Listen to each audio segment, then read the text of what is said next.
lors d'une tâche motrice.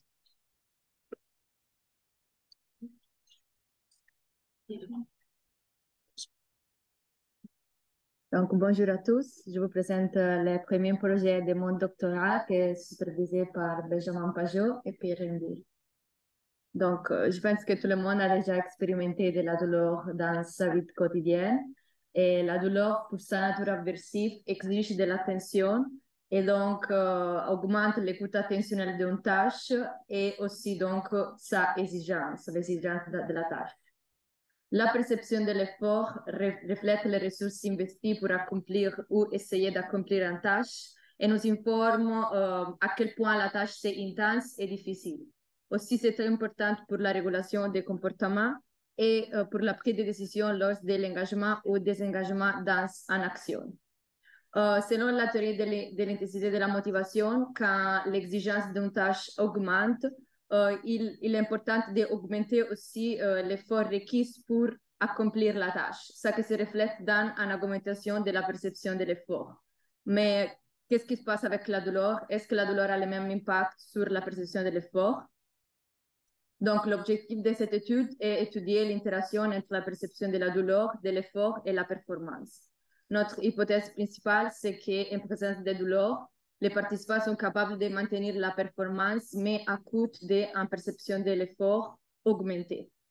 Aussi, on a fait une hypothèse secondaire que la tâche que les participants ont fait dans ces projets a un effet analgésique, donc réduit la perception de la douleur.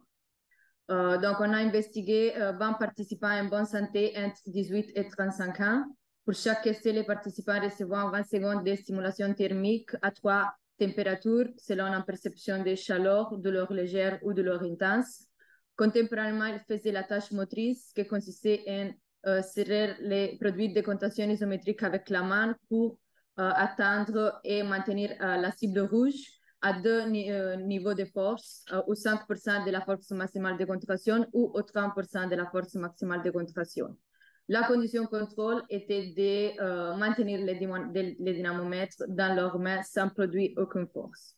Après chaque contraction, les participants faisaient une évaluation de leur perception de l'effort perçu lors de la tâche sur une échelle visuelle 0-100 et aussi leur perception de la douleur ou chaleur ressentie.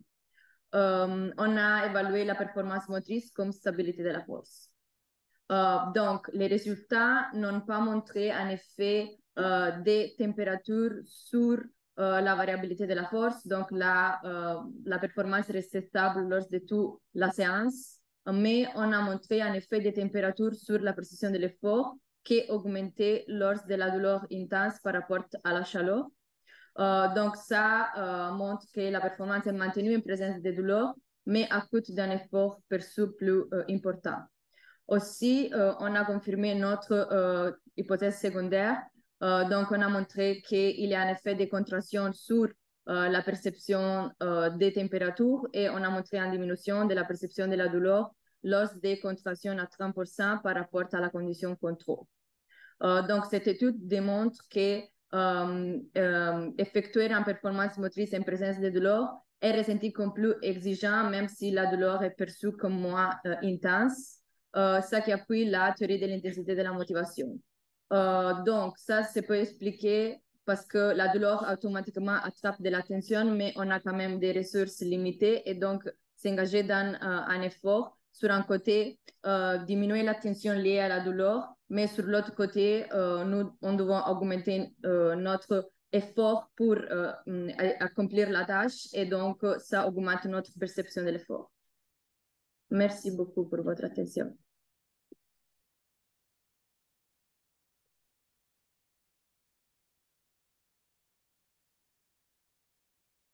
Oui. Merci beaucoup pour la présentation, c'était très intéressant. J'ai vu dans tes petits icônes que tu avais des garçons et des filles dans ton étude. Oui. Oui, alors je me demandais si tu avais trouvé des choses différentes. Est-ce que vous avez regardé les sous-groupes? Est-ce que les hommes et les femmes réagissent ou réagiraient de la même façon? De moment, on n'a pas encore regardé les différences entre les deux groupes, mais ça, c'est une bonne question qu'on va comme, développer Et d'après toi ou d'après la littérature, est-ce que tu sais des choses? Mais dans la littérature, oui, il y a comme une différence entre les femmes et les hommes, Les femmes sont plus comme sont un peu plus tolérants, mais après, maintenant, avec mon expérience, il dépend vraiment de la personne ou pas, si c'est les gens. Ouais, merci.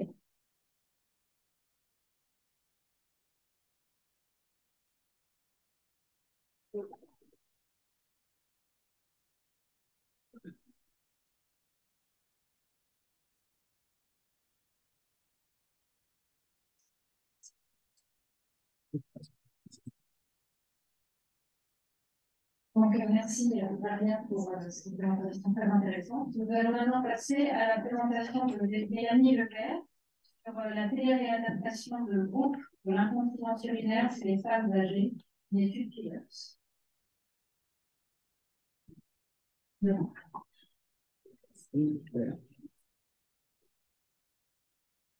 Bonjour à toutes et à tous. Donc, je suis Mélanie Lebert, candidate au doctorat sous la supervision de professeur Chantal Dumoulin et professeur Joanne Piatro. Donc, je vais parler aujourd'hui d'un projet qui a été financé par le CAREC et le RQRV.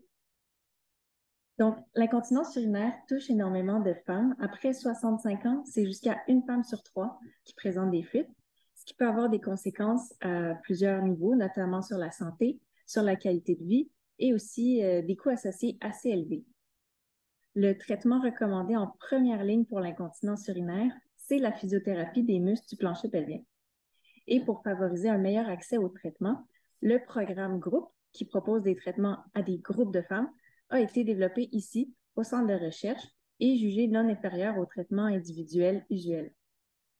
Par contre, avec la COVID, les approches de groupe ont été un peu moins attrayantes pendant un moment, et en parallèle, il y a beaucoup d'innovations en télésanté qui se sont développées en pandémie, et on constate encore aujourd'hui les bénéfices que certaines options à distance peuvent apporter. D'où les objectifs de l'étude, qui étaient d'évaluer la faisabilité et l'acceptabilité de l'adaptation en ligne du programme groupe. Et je suis bien heureuse de dire que les résultats de cette portion-là ont été publiés il y a environ 3 semaines. Et deuxième objectif, sur lequel on va donc se concentrer aujourd'hui, évaluer les effets de cette adaptation en ligne-là sur les symptômes, la qualité de vie et les coûts associés à l'incontinence urinaire. Pour ce deuxième objectif, les femmes recrutées ont été d'abord évaluées pour leur éligibilité au téléphone, puis en personne. Et les femmes éligibles ont aussi complété un journal urinaire de 7 jours pour rapporter leur fuite urinaire et différents questionnaires sur leurs symptômes, leur qualité de vie et les coûts associés à l'incontinence urinaire. Le journal urinaire et certains questionnaires clés ont été confirmés avant de débuter le programme pour s'assurer de leur stabilité dans le temps. Ensuite, tout au long du programme, les femmes rapportaient leur nombre de fuites à chaque semaine.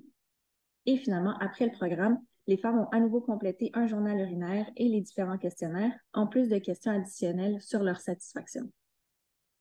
Les 34 participantes éligibles ont pris part au programme Télégroupe, qui comprenait 12 séances réalisées en groupe de 6 à 11 femmes à raison d'1 heure par semaine.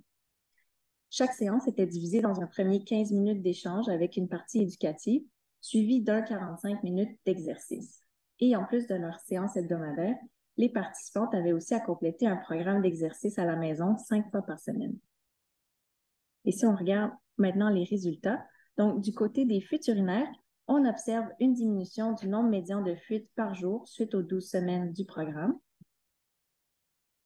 Les femmes ont aussi rapporté des changements sur d'autres indicateurs importants avec une diminution de la sévérité des symptômes, une diminution de l'impact des symptômes sur leur qualité de vie, une amélioration de leur fonction vésicale et une diminution des montants dépensés en protection jetable.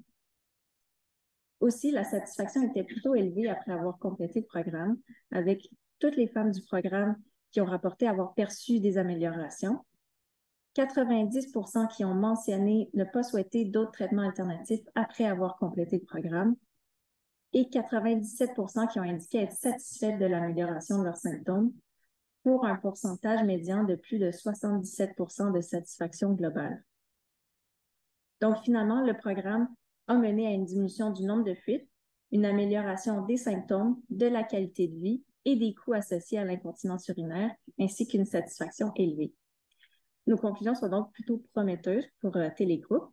Donc maintenant, des études randomisées sur le traitement de l'incontinence urinaire en ligne seraient maintenant nécessaires, puisque intervenir à distance pourrait changer la donne pour celles qui vivent dans des régions plus éloignées où les ressources sont plus limitées, dans le but ultimement d'améliorer l'accès aux soins de continence en période de pandémie, mais aussi au-delà. Merci.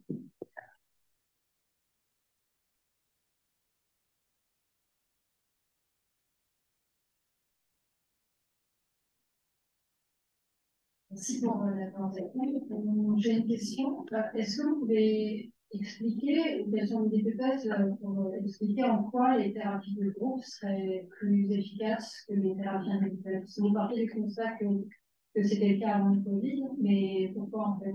Mais en fait, c'était non inférieur, dans le sens où il n'y avait pas d'inconvénients, de désavantages à y aller en groupe versus en individuel. Puis, l'avantage qu'on y perçoit, c'est plus en termes d'accessibilité. Donc, pour diminuer les listes d'attente, par exemple, ou pour diminuer les coûts associés, de traiter 8 femmes à la fois versus une femme, mais c'était non inférieur en termes cliniques. Donc, c'était équivalent, on pourrait. Donc là, les résultats cliniques sont équivalents à ce qu'on aurait en session individuelle en ligne. En fait, ici, c'était un préposte, donc je ne pourrais pas m'avancer sur dire si c'était non inférieur, mais ce qu'on constate, c'est qu'il y avait des effets, donc une différence entre le préposte puis les symptômes ont diminué. Donc ça, c'est encourageant. C'est pour ça que je disais que c'était prometteur et que maintenant, l'idéal serait d'aller vers des essais cliniques pour confirmer ça. Donc, le côté non inférieur serait intéressant. Merci beaucoup.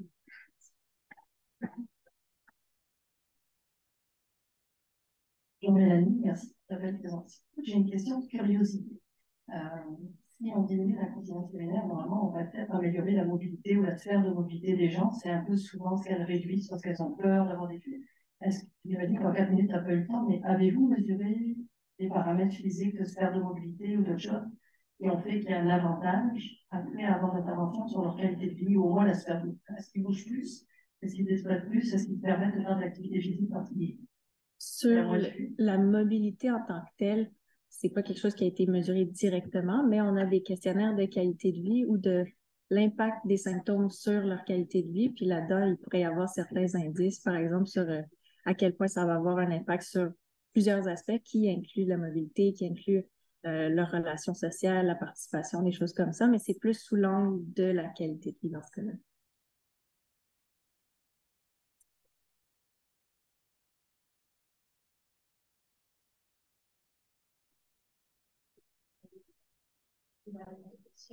Nous accueillons maintenant Aline Aboujaoudé pour une présentation sur un service de télésurveillance des activités de la vie quotidienne pour les soins à domicile au Québec, besoins, attentes et résultats préliminaires concernant l'adoption du système par les cliniciens.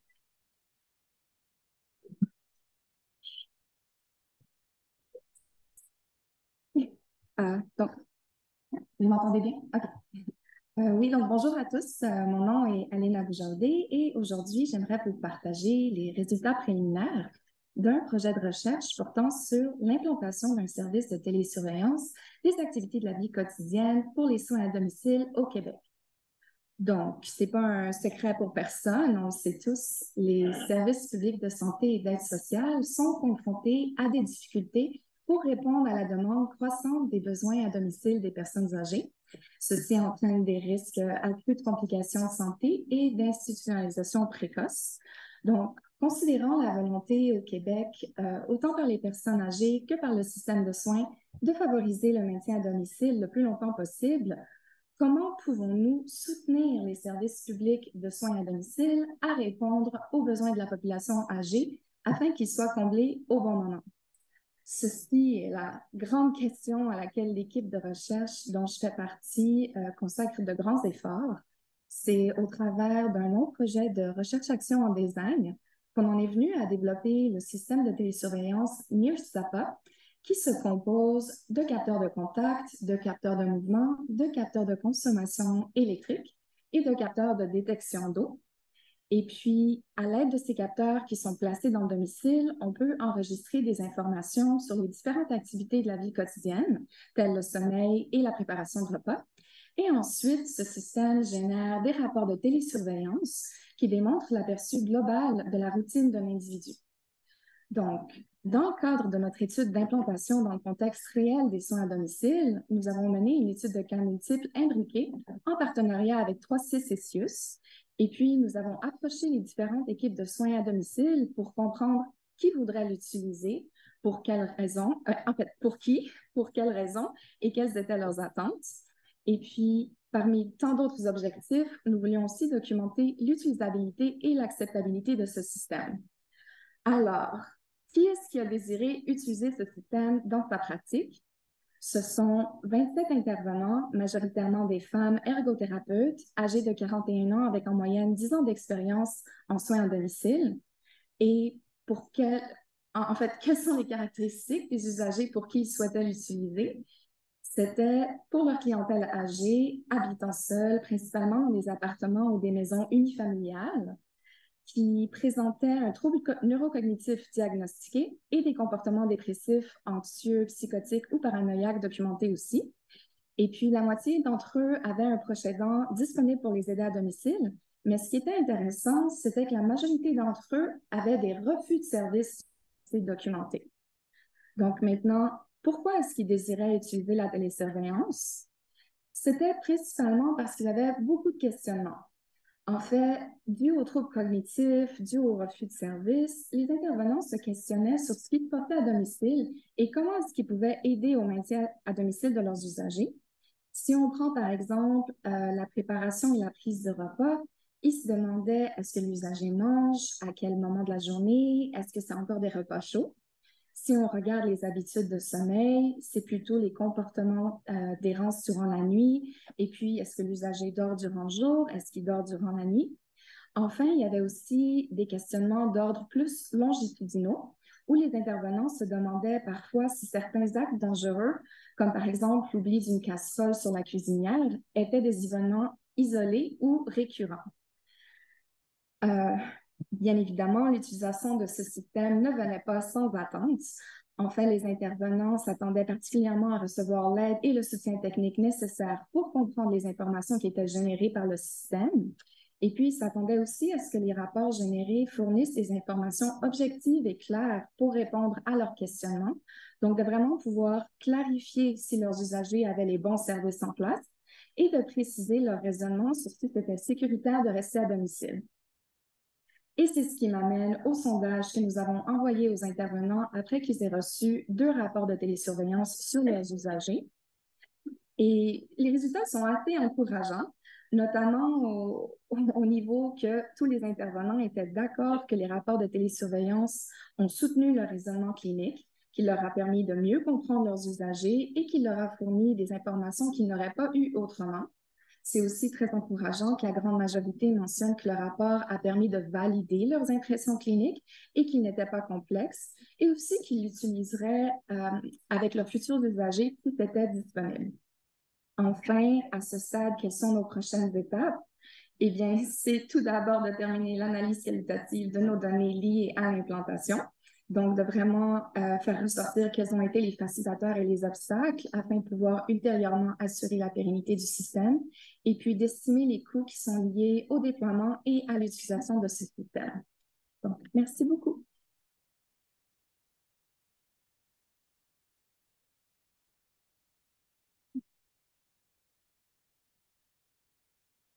Oui, c'est vraiment intéressant. Je me demandais quelle est l'acceptabilité de ces techniques par les usagers? Oui, donc on leur a fait passer aussi un sondage à domicile et puis c'était bien accepté par eux. Ils ont, par exemple, mentionné que c'était très discret, donc ils ne voyaient plus dans leur environnement et c'était un des objectifs aussi avec l'utilisation de petits capteurs que notre technicien y plaçait à des endroits qu'on pourrait un peu les oublier dans l'appartement. Donc, ils étaient assez dissimulés à l'intérieur des tiroirs, à l'intérieur des armoires, pour que ce ne soit pas visible pour n'importe qui rentrerait dans l'appartement.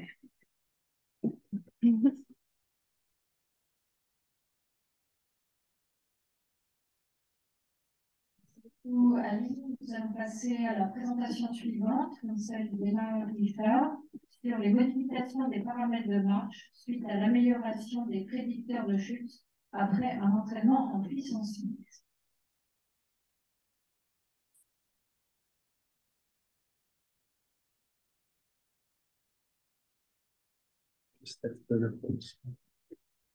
Est-ce que vous m'entendez? C'est mieux comme ça? Donc, bonjour à tous, je vais vous présenter les résultats de mon étude dans le cadre de mon master. Donc, la littérature a montré que le vieillissement était un processus physiologique normal qui entraînait le déclin de la fonction musculaire, de la mobilité, de l'équilibre, qui menait donc à une baisse des capacités fonctionnelles, qui pouvait donc augmenter le risque de chute, et tout ce cercle vicieux qui va mener à une diminution de l'autonomie physique. Le risque de chute est un enjeu important chez les personnes âgées, puisque 30% des plus de 65 ans ont chuté au moins une fois lors des 12 derniers mois, et ce risque de chute qui augmente avec l'âge. La littérature a mis en avant des prédicteurs de chute, parmi lesquels nous avons identifié la capacité fonctionnelle, la fonction musculaire et donc les paramètres de marche. La littérature a également mis en avant qu'un type d'entraînement permettait d'améliorer ces prédicteurs de chute et donc de réduire le risque de chute. Dans un objectif précédent, nous avons déjà montré que l'entraînement en puissance mixte avait permis d'améliorer ces prédicteurs de chute dans notre étude. Et donc maintenant, nous nous questionnons sur le lien entre l'amélioration des paramètres de marche et l'amélioration de la capacité fonctionnelle et de la fonction musculaire. Ainsi, notre objectif était d'évaluer si l'amélioration de la capacité fonctionnelle due à l'entraînement était due à une modification du patron de marche. Pour répondre à cette problématique, nous avons cherché les paramètres qui étaient significativement corrélés avec les paramètres de marche et qui également avaient significativement changé après l'intervention. Pour ce faire, nous avons donc divisé notre population en deux groupes, les répondeurs à l'entraînement, c'est-à-dire ceux qui avaient amélioré les paramètres cités précédemment d'au moins 10%, et les non-répondeurs qui n'avaient pas amélioré significativement pour ce seuil de 10% les paramètres suivants. Ainsi, nous avons mené une étude secondaire, donc réalisée a posteriori chez 21 hommes âgés inactifs en santé.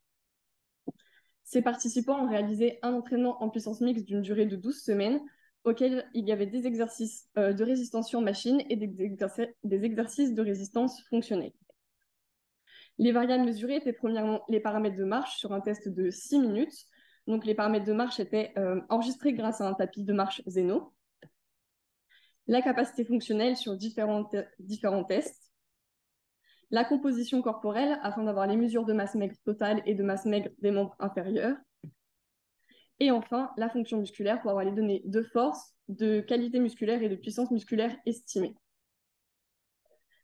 Nos résultats ont montré, donc, pour les répondeurs au TUG, donc ceux qui avaient une amélioration significative au moins de 10% et ceux qui n'avaient pas une amélioration d'au moins 10%, aucune différence pour les paramètres de marche entre ces deux groupes.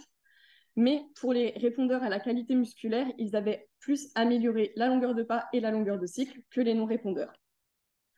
Enfin, pour les répondeurs pour la force musculaire relative, ils avaient plus amélioré leur vitesse de marche que les non-répondeurs. Pour la puissance absolue, les répondeurs qui avaient donc amélioré leur puissance absolue d'au moins 10% avaient une diminution du ratio de marche, mais ce qui est positif.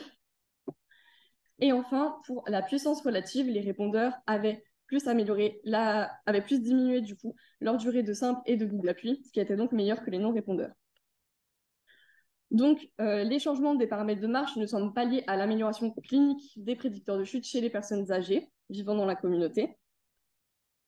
Cependant, notre étude comportait quelques limites puisque c'était une étude réalisée a posteriori, donc le recrutement n'était pas fait pour cette étude.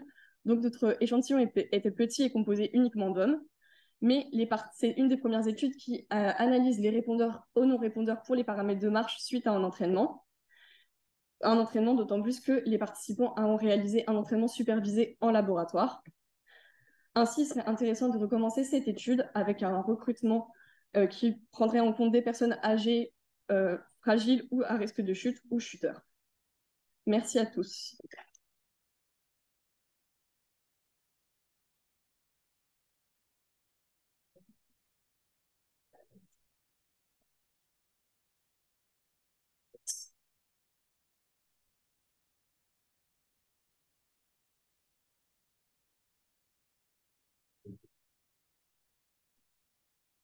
Merci pour la lecture. Je reviendrai avec ma question sur les filles et les garçons, parce que moi, je m'intéresse à la santé des femmes, donc peut-être c'est pour ça. Là. Parce que toi, tu n'avais que des hommes, hein, dans ton étude. Oui. Poursuivriez, vous seriez avec un plus grand groupe d'hommes dans les femmes. On compte inclure également des femmes, et c'est surtout important pour les paramètres de marche, puisque les femmes n'ont pas forcément le même patron de marche au vu des différentes caractéristiques. Donc, vous le feriez quand même, mais vous Mais oui, c'est ça, diviserait les hommes des femmes.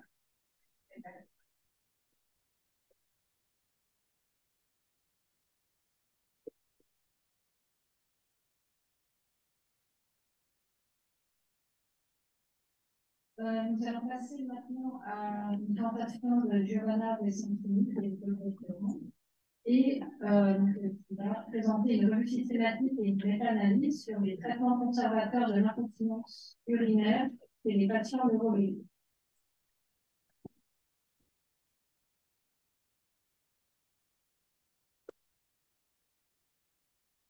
Hey there. So you have two choices. You can use this or this. Or, just test the. Okay. Hello. Hello.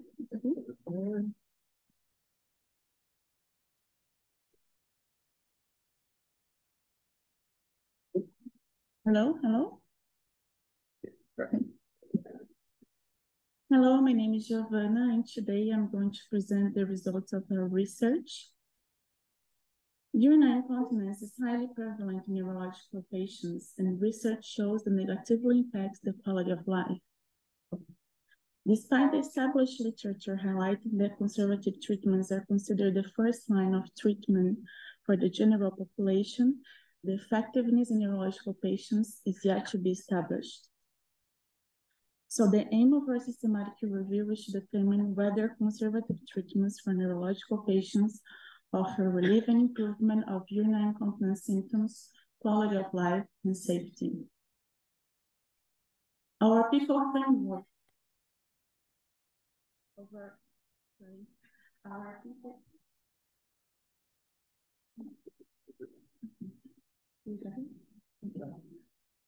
Our PICO framework of our eligibility criteria included randomized controlled trials with men and women aged 18 years and over with urinary incontinence and neurological conditions.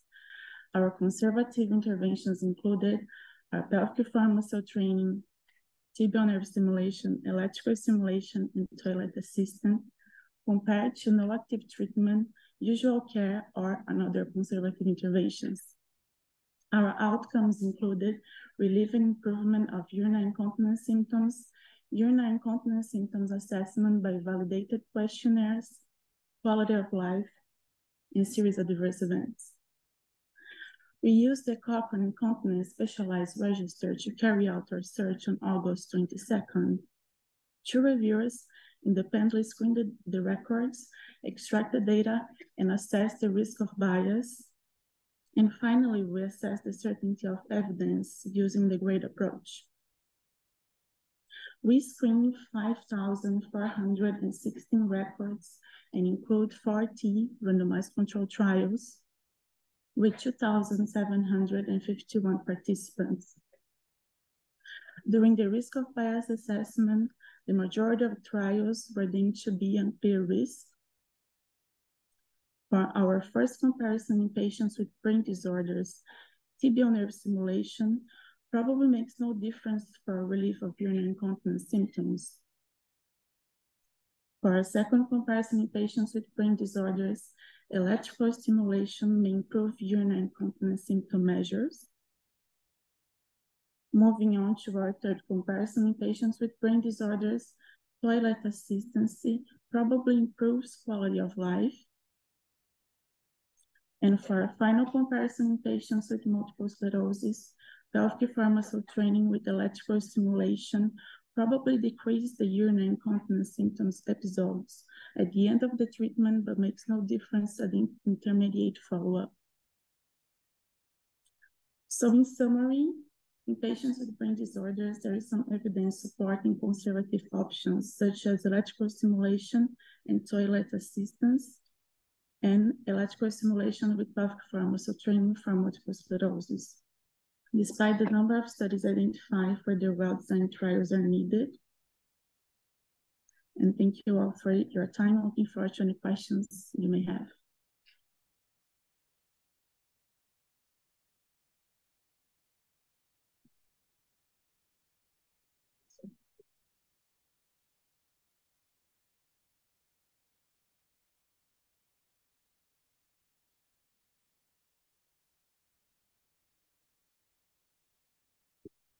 Merci beaucoup, Fiona, pour cette présentation. Et pour finir, on va accueillir Daniel. On va accueillir Daniel Fillon qui va nous présenter le parcours des savoirs.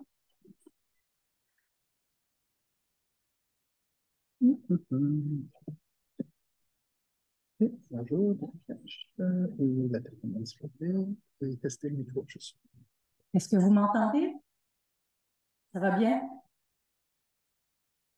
Je ne suis pas une étudiante ni une chercheure, mais j'ai quand même eu quelques minutes pour venir vous parler aujourd'hui, dans ce beau vendredi ensoleillé. Je suis la nouvelle coordonnatrice du Carrefour des Savoirs. Le Carrefour des Savoirs, c'est le petit nom qu'on a donné au Carrefour d'application des savoirs pour la relève en recherche en santé et en services sociaux. Ça fait un mois maintenant que je suis en poste. Je remercie beaucoup les gens du centre de recherche du prix UGM de m'avoir donné ces quelques minutes pour venir vous en parler. Donc, c'est un nouveau projet qui est en développement en ce moment. Vous noterez que le centre de recherche ici maintenant n'est pas le seul. C'est un projet qui est concerté avec 4 autres centres de recherche que sont le CRESM en santé publique, le Centre de recherche et d'expertise en gérontologie sociale, SHERPA et le qui est financé par les fonds de recherche du Québec. Qu'est-ce que c'est ce truc? C'est une infrastructure d'accompagnement et de service pour les étudiants des cycles supérieurs, donc vous. Ça vise une insertion professionnelle réussie pour les étudiants des 2e, 3e cycles et pour les postdoctorants. Et ça vise cette insertion professionnelle par le développement et la valorisation des compétences diversifiées et transférables. Pourquoi? C'est quelque chose que vous avez déjà entendu. Les milieux de travail sont de plus en plus exigeants avec des niveaux d'efficience attendus qui ne font que grandir.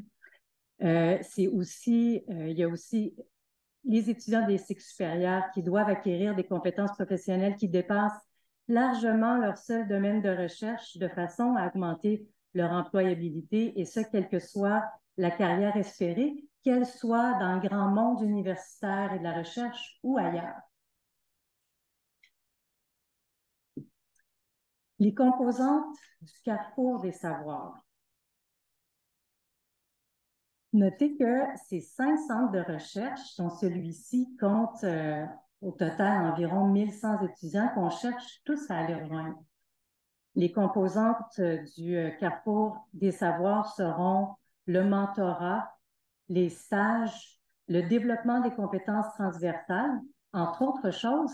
Puis notez que ces composantes-là ont été déterminées avec un petit travail de recherche qui a été fait l'année dernière, au printemps, en février, entre autres, où il y a eu des sondages qui ont été faits auprès des étudiants, auprès des chercheurs, auprès des départements et auprès des employeurs potentiels.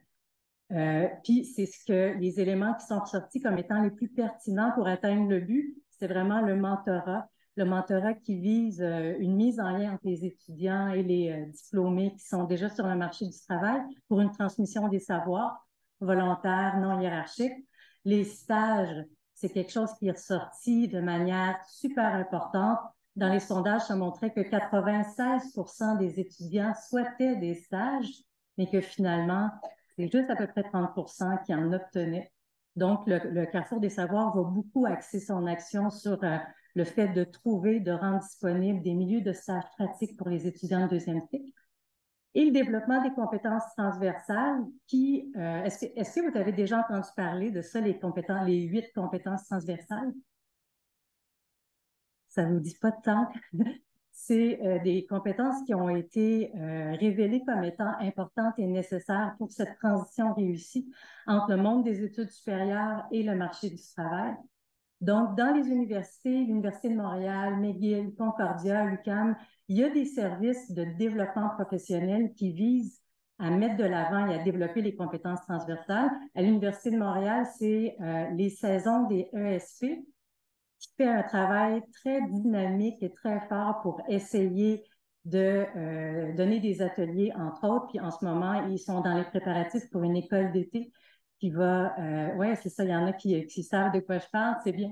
Donc, dans chacune des universités qui sont les 4 que je vous ai nommées, il y a du travail qui est fait à ce niveau-là, puis on veut rendre accessible aux étudiants des 5 centres de recherche tous ces programmes dans les universités. Donc, vous les faire connaître davantage pour que vous y participiez.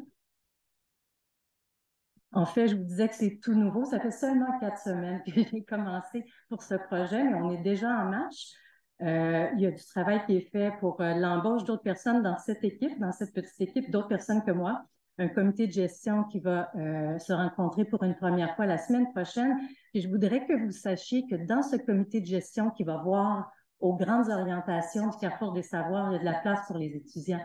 Vous allez être sollicités pour y faire partie, pour devenir vous aussi un représentant. Dans les prochains mois, la liaison avec les universités, mise en place du mentorat, programmation Lunch and Learn et stage. Cette partie qui était très importante pour un lancement qu'on prévoit faire le 25 octobre, donc restez à l'affût, comme on dit. Dernière petite diapo, des guides pour l'action, c'est un projet qui devrait durer plusieurs années encore. Ce qu'on ne veut pas lâcher, ce qui nous donne comme un phare pour nous guider dans l'action, c'est tout le temps le souci premier de l'étudiant. Donc, prendre ses commentaires, le consulter, recevoir ses feedbacks et le faire participer. L'importance mise sur des communications efficaces, c'est-à-dire venir vous rencontrer dans un événement comme aujourd'hui, mais aussi, surtout, diffuser de l'information à travers les centres de recherche, à travers les universités pour vous rejoindre. Le suivi, l'évaluation tout au long du projet, parce qu'on veut savoir si ça marche, si ça marche, comment l'améliorer en cours de route, s'il y a des choses qui s'avèrent comme étant hyper importantes auxquelles on n'avait pas pensé au début. La singularité de ce projet, c'est que tous les étudiants qui vont être sollicités, dont vous, vous êtes dans le grand domaine de la santé et services sociaux. Puis aussi, les stages, j'ai commencé à faire un petit travail de débroussaillage, puis c'est effectivement quelque chose qui rend assez unique le Carrefour des savoirs. Et à la fin, ben, c'est à partir de maintenant, jusque dans 4 ans, travailler en vue de pérenniser le Carrefour des savoirs qui se poursuivent au-delà du projet qui est actuellement financé. Est-ce qu'il y a des questions? Je me sens très petite en arrière du pupitre. Est-ce qu'il y en a qui ont des questions sur ce... Est-ce que vous m'entendez quand je parle comme ça? Oui? Merci beaucoup, c'est plus un commentaire général. Nous, on est intéressés ici pour accompagner sur des stages initiaux, comme vous en doutez. Et on a, entre physio, ergo ou kinésio, on a des défis sur le fait que nos stages cliniques, pour nos étudiants, peuvent s'intégrer dans des milieux de recherche et faire quelques embauches. Donc, si ça vous intéresse, on serait prêt à échanger. J'aimerais énormément... Et ça permettrait de débloquer des leviers, en fait, pour accueillir plus d'étudiants ici, parce qu'on en a besoin, et je pense que ça peut faire du bien ensemble. Donc, n'hésitez pas à échanger avec nous. C'est parfait. Merci beaucoup de l'offre. Puis on a vu dans l'étude, dans le sondage qui a été fait auprès des centres de recherche, qu'il y avait des défis ou des embûches particulières à ce niveau-là. Fait que c'est un... c'est pas parce que c'est compliqué qu'on va pas se lancer là-dedans. Fait qu'on on veut faire. De l'expertise pour naviguer dans les méandres administratifs, vous allez pouvoir me dire. Oui, j'en ai. Est-ce qu'il y a d'autres questions? Commentaires? C'est beau? Merci beaucoup.